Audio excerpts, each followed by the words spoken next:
welcome back to another episode of MDTV, guys. I just come out to Eastern Creek after work to see Mike from SME. We're taking his Turbo 86 onto the drag. A lot of you guys watched the previous video and you're wondering about the quarter-mile time.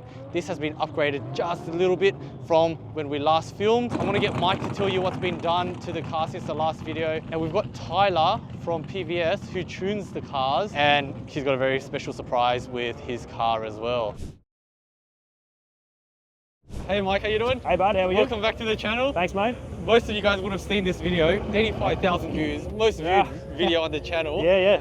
We're back to test it on the drags because a lot of people commented wanting to know how fast it was in that 260 kilowatt form. Yes, yep. It's not running 260 anymore. Can you tell us what you've done to it since and how much power is it running now? Yeah, so since the last video, about 2 months later, we went and put the diff ratio in. So we went from like it was a 3.9 standard basically to a 4.9. Yeah, that made a big difference. Yeah. We came back to the drags. We didn't go any faster, but it was a much hotter night that night. We did the same time. So we sort of went the same speed, but much less power again. I was probably running 230 that night. It was so hot. Yeah. So with the diff ratio, in terms of application, what difference do you feel in the car? Acceleration. And because the automatic, with that TCU, the transmission control unit, it's really torque limited. So if you've got the bigger diff ratio, the taller diff ratio, it's really fighting against the motor. So basically the TCU and the ECU having arguments, putting the shorter diff ratio in sort of takes a load off, so it reduces the torque almost. Lets the car go without the argument so much. Now we've gone to 340 kilowatt at the wheels, which is a lot more. So how did you go from 260 to 340? That's so much more power, man. Yeah, and you can feel it. It's unreal. But so E85. And if you look in here, you got the Visconti Flex Kit. And it's Bluetooth that goes to my phone. We can read ethanol content. But basically we added 5 pound boost, E85 and fuel rails, all at PVS. So the extra 5 pounds, is that a total of 13 right now, or is it 11? Oh, I guess it's only about 4, but last time we came was only running 7 because it was so hot. So it's gone back, went from 8 in winter, 7 sort of in really hot summer. And it's gone to about 12 at the moment. 12, right. And is the engine loving it? Engine's fine. Gearbox is not fine. So can you tell us the limitations of running more power than in the automatic transmission? Look, I think we probably need to do an oil cooler, but it's not so much the oil cooler, it's just the torque limitation. So really the gearbox is hating life. The engine's pushing so much power and torque. It's basically just saying, no, not today, mate. I'm not changing gears. And it really, sometimes it'll go to rev limit and cut. Sometimes it'll waver. That's when I've only got full throttle at 12 PSI. Well, that's a lot of power. 340 kilowatt. There's so much power. But if I'm at half throttle, it'll shift really nice. It doesn't have that sort of load running through the driveline. So I guess I don't want to go backwards. We're only going to go forwards. We're not reducing the power ever. That's just silly. So the limitation right now would be the TCU trying to talk to the ECU. If someone listening or know anyone, please tune this gearbox. You'll be a millionaire overnight. If you can do that, you'll help out a lot of customers. So with the current power rating and the current setup, in a manual transition, would that run fine? Manual's fine. No problem. Just the auto. It's all you can eat, away we go. But the auto, yes, the engine's trying to talk to the auto. And the engine's saying, can we go? The gearbox is saying, no chance. And then they argue, and then it hits rev limiter sometimes. It's frustrating. But, so far so good tonight. We've had a pretty good first run. We did a 12.2. Not a bad run, not a bad start. And how much of that is an increase from the last time you came here? We did a 13.1. 13.1, so almost a whole second. 111 mile an hour. And we just did a 12.2 at 120 on the dot. Mile an hour. So that's pretty good. Not a bad little first run. So we'll see how we go. Just those small little upgrades, you got almost a second off your time. That's insane. I'd love to get into 11. I just don't know. It's not a traction problem. It's a gearbox problem. I just don't think the gearbox is going to like us enough to get into the 11s at the moment. Not tonight, maybe in the future. In winter, maybe. I don't know. Time will tell. But we're gonna keep going. We're certainly not going to go back. We want 10s, really. That'd be great. I just don't know whether this gearbox is going to love us enough to do that. Right. But, well, we're lining up. So we're going to see how we go with the drag strip. Tyler's also here from PVS, and he has his 86 there. We'll talk to him about that. and we'll see how we go on track, hey mate. What's this one here? It's looking mighty red. Yeah. I've seen it around on the internet. Can you tell us what it is? Well, this is the HARROP, this is the new Gen 2 HARROP Super Charger. Been doing a bit of, we haven't seen too many kits out there. Honestly, I've had it on the car for probably longer than I care to admit. I haven't really done any videos or anything on it. Yeah, basically, this is the new Gen 2 HARROP kit. We've been testing it, and we've got the smallest pulley you can fit that comes sort of standard. You can make a smaller one, but we only want to run sort of 10 to 12 pound max. It starts making too much torque on the stock gearbox. Yep. We've got a gear set in this, so it's fine. But this particular kit, with this pulley and everything, you could literally bolt this on, flex tune it, and be pretty safe on your gearbox and the engine. So it's only making about 260 kilowatt, and it's making about 440 odd newton meters of torque, maybe 450, which is still good, but it's in the safe zone of the gearbox. If you did the same boost on a turbo, on like something like Mike's, or when we had a turbo before, it'd just blow the gearbox. Yeah. Okay. So on 98 is fine on a turbo, but supercharger, yeah. This particular setup, it's an 80 mil pulley. I don't know much about a supercharger. With the turbocharger, the exhaust turbine sucks in more air. So how does the supercharger work? Supercharger a little bit different. Same principle. So it's still blowing air into your engine through your manifold. Well, that's all one. But a supercharger uses power to make power, where a turbo has exhaust flow turns, so it's almost, there's no drag on the engine. Yeah. Bit of restriction maybe in the exhaust, but but a supercharger actually puts a load on the engine. So it's using the engine to turn a pulley to then turn gears, which then pressurize the manifold, like your supercharger. So so it's still, hence why it's always going to be a little bit less power than a turbo peak power. But the difference with the supercharger, which is really nice on the road, which is why I want to run it, is they're a lot more instant. So a turbo has a little bit of build up. It has to get the exhaust flow turning to spool it. But a supercharger, pretty much when you whack your foot down, it goes with engine RPM. So it just goes whoop, and it just feeds it in straight away. So really good road car, a lot of really good feel. So how easy is this to put on or bolt on compared to the turbo kit? Look, honestly, they're beautiful kit. They've done a really, really awesome job. I love all their stuff. They look virtually factory. They look like they should have come out this way. They're pretty good. They're a little bit, everything's quite tight. So there's a lot of manifold, a lot of stuff under the manifold. When you take the standard manifold off, everything is pretty tight. It does go on, but you still have to take the obviously the whole front of the car's got to come off to put the water cooler, the intercooler. It's got all that, and it's got the pump in there as well. So the water pump to circulate cool air going back into the supercharger through here. And this particular one's a dual core supercharger. I like the cooling side of it because it goes down both manifolds. As far as superchargers go, these are way more efficient. If you didn't want to go turbo and you wanted to be a little bit more responsive as a daily sort of a car, and not so would too you crazy, recommend this for a regular street car over a turbo? Honestly, not really. It's not horses really? for courses. Yeah. Like I really love the turbo. It just keeps pulling up the top end, and I do a lot of track stuff, so that's where my heart's at. Yep. But now that I've had it on there, I've been really enjoying driving it. It's really, really nice. It drives like you've got a V8 in it. Yeah. It's got that instant power. It's really nice.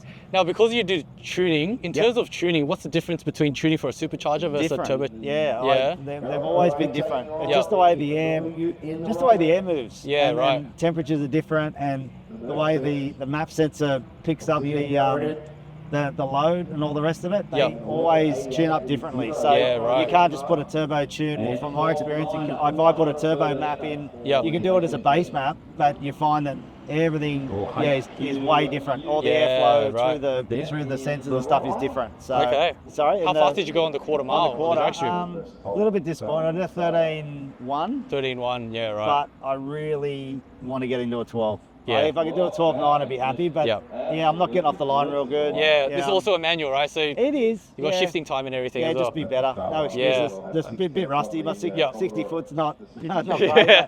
No, but power-wise, it's pretty on the money. Even when I supercharged a car for a customer years ago, same sort of, it had a little less power, it was about 230, and I think that was the best we got out of that was a 13.5. So yeah, right. It is a bit hard to... with these to make that top end sort of power. The good thing with a turbocharger versus a supercharger, you've got one boost setting. So when it comes on and from It kicks. that's the boost range you're running with. It's 98 or 85. Yeah, right. So if you're with a turbo, we can run. You can run a boost controller and run a low boost, a medium, high. Yeah, So it's a little okay. bit different that way. More flexible that So way. you've got to right? be mindful. I'm designing it so people can. I'm not designing it for the out and out track guy. I'm doing Yeah. it more for the guys on the street. Your customers now have more options, right? Yeah, 100%. Yeah, right. No, they're a beautiful kit. Harrop's Yeah. done an amazing job, and they look really, really nice. Yep. They drive really nice. Well, thanks for that, Tyler. We'll That's see you cool. on the drag strip. No worries, man. Oh, that hooks up.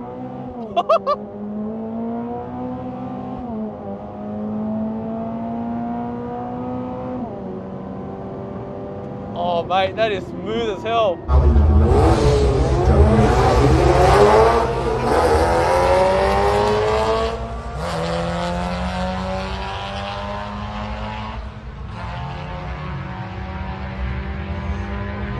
Five or 118 miles an hour. That went all right, but you could just tell. See how it was hovering at the top in every gear? Every gear, like third, Yeah. first, second was fine. Third hovered and fourth hovered. Yeah, right, okay. So Well, I don't know, maybe because I don't know the gearbox well enough, but to me, that from here, it felt pretty smooth. Yeah. And pretty quick. It was all right, but I can feel it. Reckon it's because it's already done one run and it's heated up? No, I did the same before. Yeah, right, okay, sure. So what's the limitation with tuning the TCU then?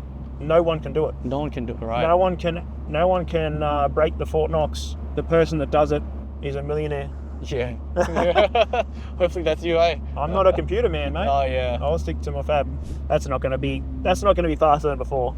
You reckon it'll match it though? No, somewhere around there. Oh no, 12.5. 12.5, right. So 0.3 slower.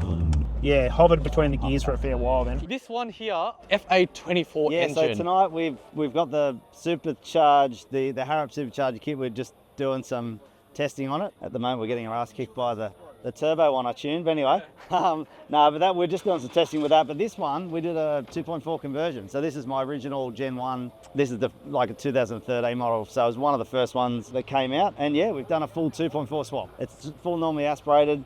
I am running a few bits and bobs off when I had a turbo, like fuel lines and a few bits and pieces. But honestly, power-wise, engine-wise, we're coming up with packages for them. So we've made it work, and we track this all the time. So this is fully set up for circuit stuff, and we do some heaps of track day stuff at Eastern Creek or Sydney Motorsport Park, and yeah, it goes really, really well. Pretty much identical lap times to the new gen in an old gen car. So still got your old gen cars, don't freak out, because it's got a smaller throttle body than the two. Everything on this is 2 litre. It doesn't have any 2.4 stuff. It's not a 2.4 swap.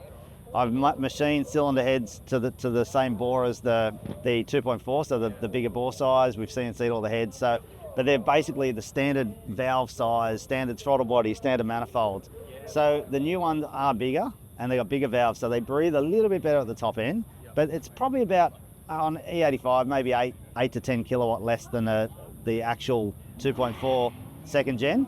But they're torquier down low because of the smaller throttle body. There's a couple of little on the street. It's really punchy, but at the top end on the track, you lose a tiny bit.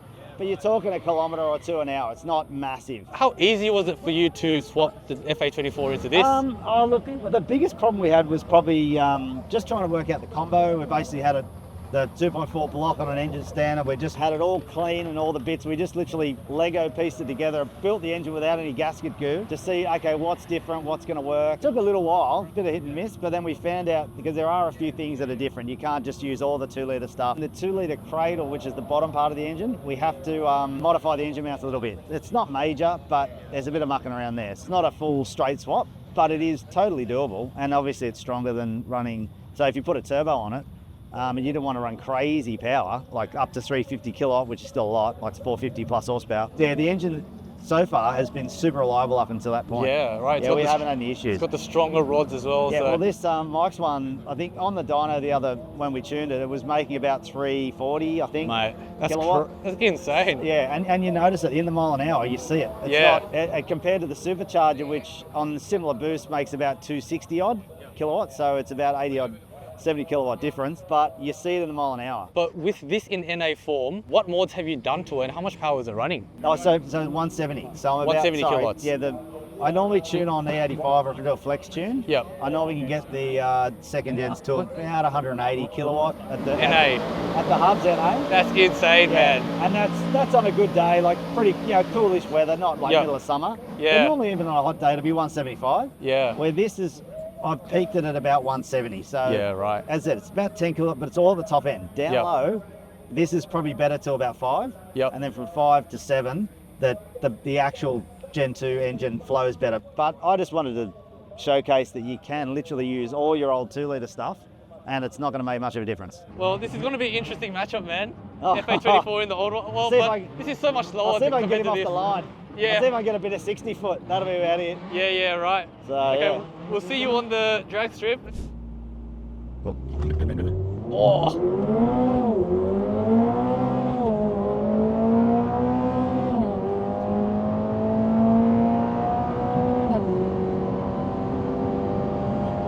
Was that better? It definitely sounded better. Yeah.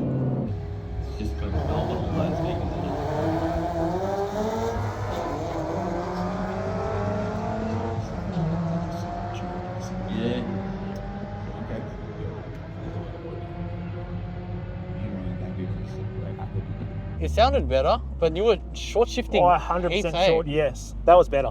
Yeah. It needs a short shift. Yep. So it starts thinking about like, can we shift? Can we shift? And then eventually takes a split second, but by the time it does it, it's pretty smooth and pretty fast. Yeah, that was all right. Yeah, it sounded better. It felt better. Yeah. So we'll see how we go with the time sheets. Talk 2 again. 12.2. Which is what we said. Yeah. Felt like the first run.